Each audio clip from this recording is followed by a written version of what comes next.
училищеға кіріп, ол біздің Марсело белән беренче курс иде. Бірге жиған курсыбыз Наилә Гараевмен һәм группаның җитәкчесе Марсел Хакимович иде. Без бөтенебездә бирелеп эшләдек. Барыбызга да беренче эш иде ул. Студентлардан да җавап килгәч, безнең өчен бик кызык булды. Һәм ул курста бик каты, бик нык иҗади дуслык, иҗади эш барадыр иде. Әйтик, менә икенче курста Марсель абый шундый план бирде. Сез барыгызда һәрбер студент үзе куярга тиеш.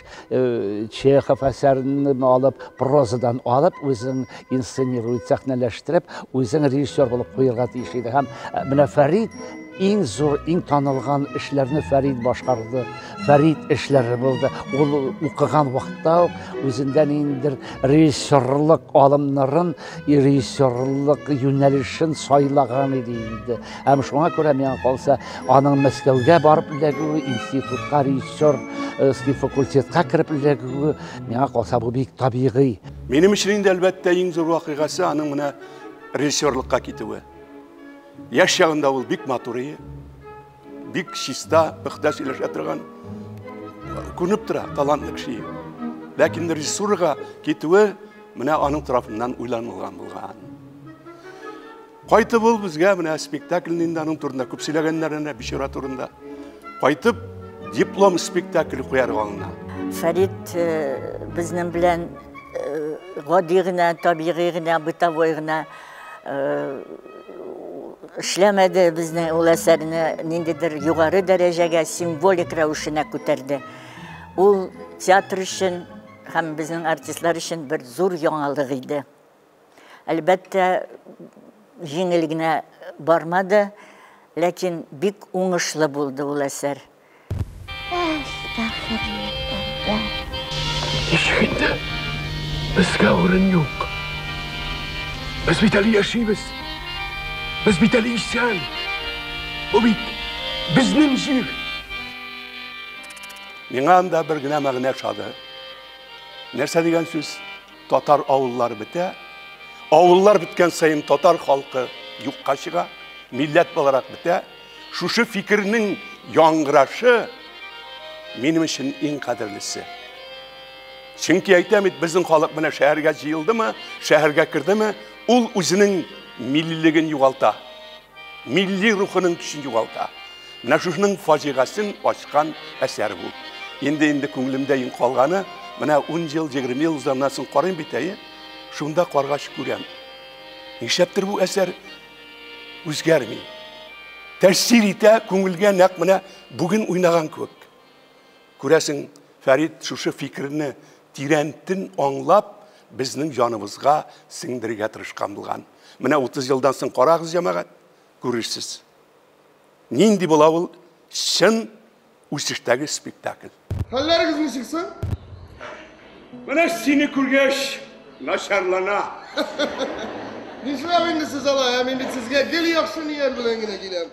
Телсез күке турында шуны гына әйтмәкче булам. Вакыйгалар 1939 елны сугыш вакытында бара. Минем үземнең күңелемдә калды спектакль менә шундый булып.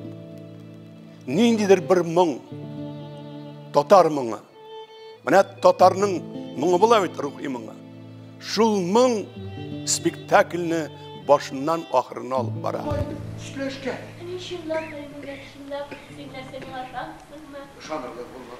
Хәзерге заманда милли театрны саклап калу җиңел эш түгел. Һәм иң әйбәт, иң рәхәт әйбер, монда эшли торган артистлар барысы да аның укучылары, аның шәкертләре. Алар бер-берсе белән уртак тел табалар. Фәридне укыган дәврдә үкенде, аннары театрга килеп эшләгән дәврдә бер-берсен аңлап, бер-берсенә ничектер фикерләре белән бүлешеп, алга актерларны ачарга, аларны күтәрергә, уртак тел табарга, ул монда Фәриднең уңышы бик зур. Менә шуннан соң Фәрид баш режиссер булганнан соң кызыклы спектакльләр куя башладылар. Беренче спектакль ул менә Кара Чикмән. Бу спектакль, беләсезме, Ул гажайып спектакль булып чыкты.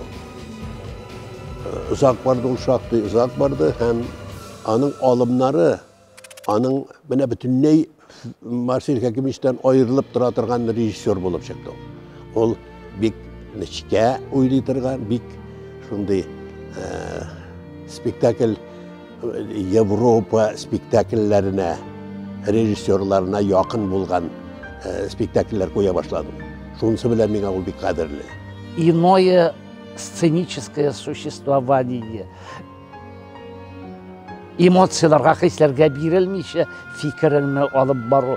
Әйтик, ул мине «Өч сеңел» дигән Чеховның пьеса буенча куелган спектакль, «Өч сеңел» спектакленә алган иде. Вершинин роле зур роль, бик авыр роль. Эшли башлагач, мин шактый каршылыклар тудым үземдә.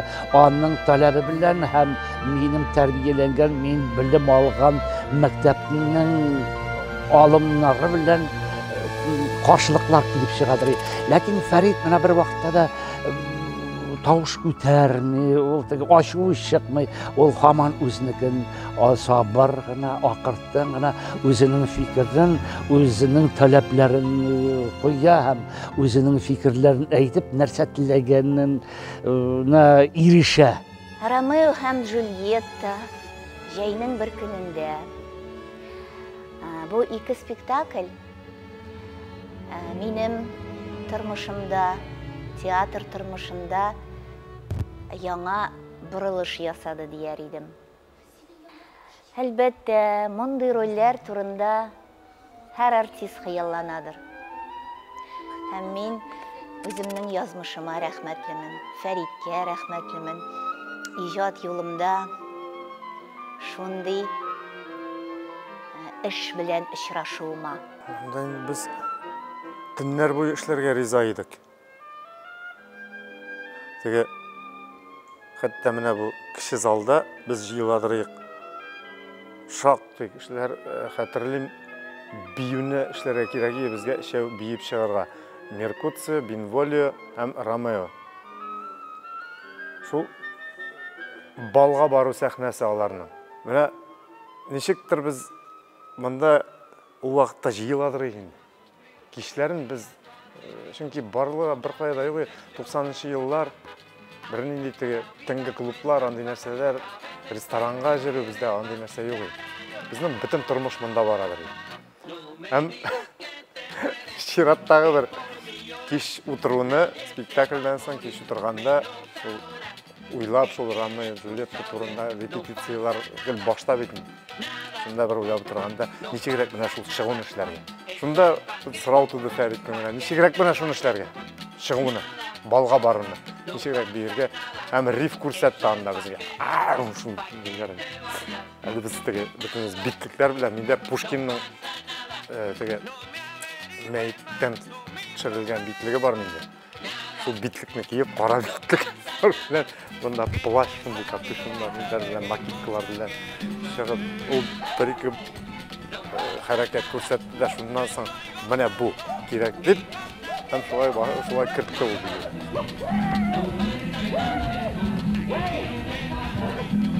Җәйнең бер көнендә минем Фәрит абый белән эшләгән иң зур эшем дип әйтә алам. Һәм яраткан эшемдә дип әйтсәң була. Чөнки бу кадәр озын дәврдә без 1 ел буе эшләдек һәм бик күп алымнарны кулландык. Иң кызыгы минем өчен булды ниндидер яңа культураны өйрәнү һәм аларның ничек үзенчәлекле яшәүләрен, аларның ничек табигать белән мөнәсәбәтләрен, аларның хәтта әдәбиятын укыдым мин. Шуның өчен мин Фәрит абыйга рәхмәтле. Чөнки шундый мөгъҗиза кешеләр белән очраша алдым, шундый кызыклы эш эшли алдым. Шундый минем өчен зур үсеш булды ул. Хәтта хәзер дә 9 ел үткәч тә мин бу спектакльне шул кадәр яратып уйныйм. Минем дусларым килеп карады аны. Алар эстетик яктан зур ләззәт алдылар. 90-нчы еллар безнең курсның театрга килү елы. Бар нәрсә дә ул 90-нчы елларда ачыла иде. Яңа студиялар, яңа театрлар, яңа режиссерлар.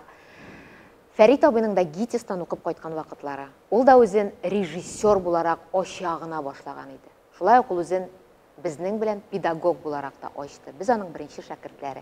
Иң беренче безне ачыр өчен, шәхес буларак, шәкертләр буларак ачыр өчен Фәрит абый белмим, белепме, яки баштан укыйлапмы, уйламыйчамы, без алдык Чеховның Акчарлак пьесасын.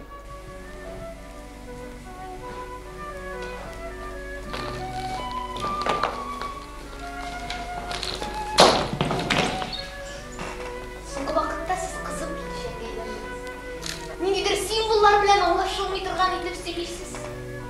Менә бу Акчарлак та миңа калса символ.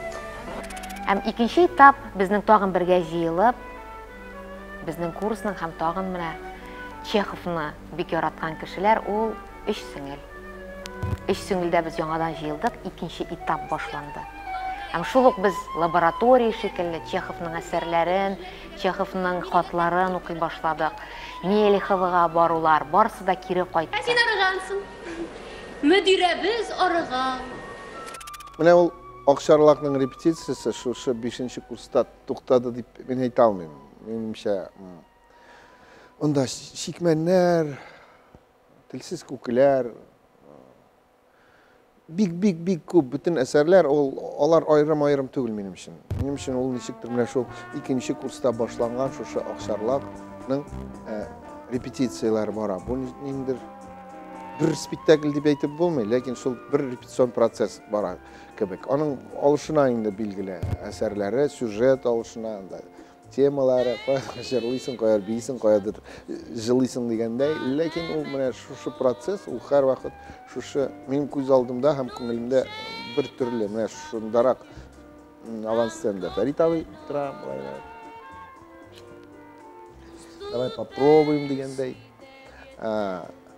Һәм без булдыра алганча тырышып пробуем. Бәлкем кай вакыт җитми дә. Ләкин әйе, шушы тырышлык бара. Һәм бу Акчарлак белән башланган процесс, ул мәңге туктамасын.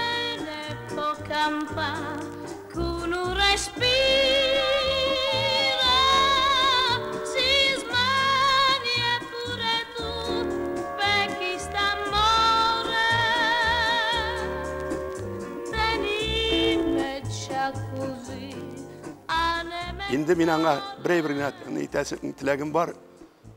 Худай Тәгалә гомерен бирсен, сабыр гына эшләргә язсын. Әле 60 яшь.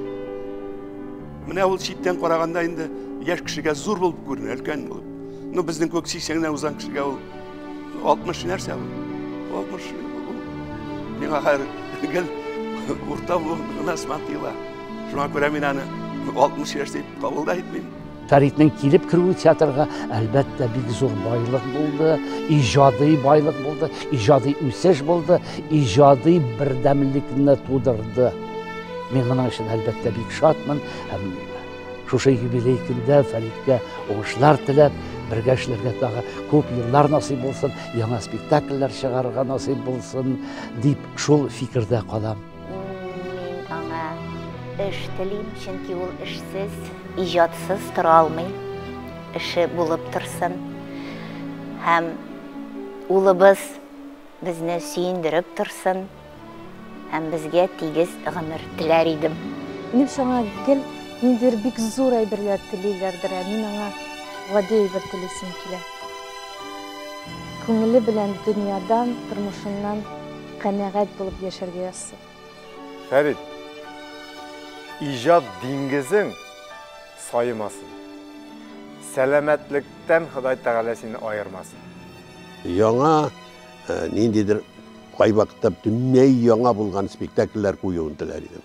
Безнең театрыбыз үсәргә тиеш, безнең театрыбыз талантлы, артистларыбыз талантлы. Безнең Фәриткә шул үзенең талантын тагын да үстерергә, тагын да яшьләрне укытып, аларны өйрәтергә, һәм алар әле олыларына олыларча карап, яшьләренә яшьләрчә карап, чын педагог кебек булып яшәргә язсын иде аңа.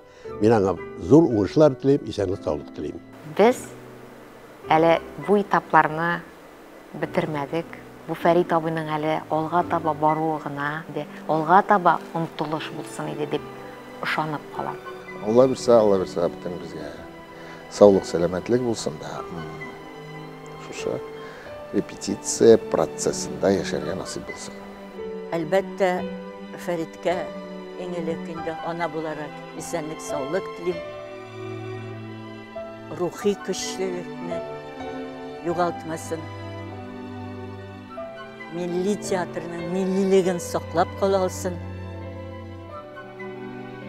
Һәм дә ки аңа әлбәттә инде яңа иҗади уңышлар телим.